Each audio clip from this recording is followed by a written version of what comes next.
আসসালামু আলাইকুম ওয়া রাহমাতুল্লাহি ওয়া বারাকাতুহু।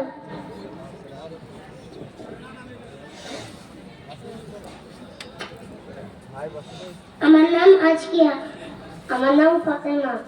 আমরা দুজনের সঙ্গে মোকাররমা করব নামাজ সম্পর্কে। কিরে বোন, কোথায় চললি? এই তো মসজিদে আজান হয়েছে না, নামাজ পড়তে যাচ্ছি। আরে বোন, দাঁড়াও দাঁড়াও, নামাজের টাইম শেষ হয়ে যাচ্ছে নাকি? একটু কথাবার্তা বলে নি। না না বোন, নামাজ তো ঠিক সময়ের মধ্যেই পড়তে হয়।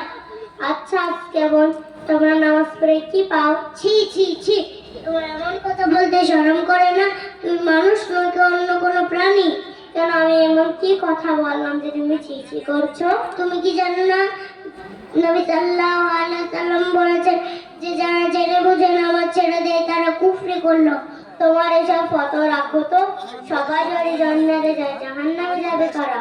তোমার তো দেখি জাহান্নামে যাওয়ার বিরাট শখ। তুমি কি জাহান্নামের আগুনের ব্যাপারে জানো?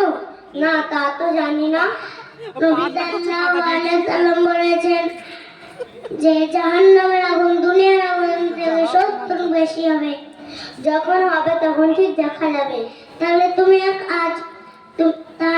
এক কাজ করো, ইট ভাটার আগুনে 5 মিনিট পা দিয়ে রাখো তো। না, তা তো পারবো না। তুমি আমাকে তো বোঝাতে শোনো তো। আসলে তোমাকে শয়তানের মাকড়সার জালের মতো ঘিরে ফেলেছে। তোমাকে দিনের পথে ফিরানো খুব কঠিন। এত বকরা তো আমি নামাজ পড়ি আর না পড়ি, তুমি আমার কবর হিসাব দেবে কি? না, আমি দেব না। তুমি একজন মুসলিম বোন, তোমাকে বলার অধিকার ছিল, তাই বললাম। তুমি নামাজ পড়ো আর না পড়ো সেটা তোমার ব্যাপার। তুমি যেগুলো বলছো সব ঠিক বলছো? হ্যাঁ, আমি অবশ্যই ঠিক বলছি। নবী সাল্লাল্লাহু আলাইহি ওয়াসাল্লাম বলেছেন বাইনাল আবদি ওয়া বাইনাল কুফরি তারকুস সালাত। কিরাস কেমন? তুমি যখন আব্দুম বাগদুম বললে আমার মাথায় কিছুই ঢুকছে না। তো তোমার মাথায় ঢুকবে কেন? তুমি প্রতিদিন সবার সঙ্গে গল্প করবে, সবার সঙ্গে কার্টুন নিয়ে ব্যস্ত থাকবে, তোমার মাথায় ঢুকবে করে? এখনই যে আব্দুম বাগদুম বললে এর মানে কি? এর মানে হলো নবী সাল্লাল্লাহু আলাইহি ওয়াসাল্লাম বলেছেন যে একজন ইমানদার ব্যক্তি একজন বেঈমান ব্যক্তির মধ্যে পার্থক্য হলো নামাজ। কি আমি নামাজ পড়ি না বলে আমি বেঈমান হয়ে গেছি? হ্যাঁ, তুমি অবশ্যই বেঈমান হয়ে গেছো। নবী সাল্লাল্লাহু আলাইহি ওয়াসাল্লামের হাদিস তো এটাই প্রমাণ করে। ঠিক আছে, আমি আর নামাজ কাজা করবো, আমি কালই তোমার সঙ্গে নামাজ পড়ে যাবো ইনশাআল্লাহ। আর কাল করো না তো।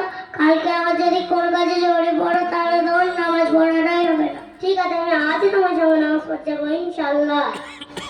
তুমি তো নামাজ পড়তে যাও, তোমার ফাতিহাটা বলো তো। আলহামদুলিল্লাহ আলামিন, মাঝখানে কিছু জান্নাত দালিন। কি রে ফাতেমা বোন, এবার কেমন তোর ফাতিহা? এরকম তোর ফাতিহা তো জীবনে শুনিনি। কেন আমি ভুল বলেছি? হ্যাঁ, তুমি অবশ্যই ভুল বলেছো। তুমি যদি দোয়া কিরাত হাদিস এগুলো শিখতে চাও তাহলে আমাদের খাদিজাতুল কুবরা মাদ্রাসায় ভর্তি হয়ে যাও। ঠিক আছে, আমি আজই খাদিজাতুল কুবরায় যাবো। আসসালামু আলাইকুম ওয়া রাহমাতুল্লাহি ওয়া বারাকাতুহু।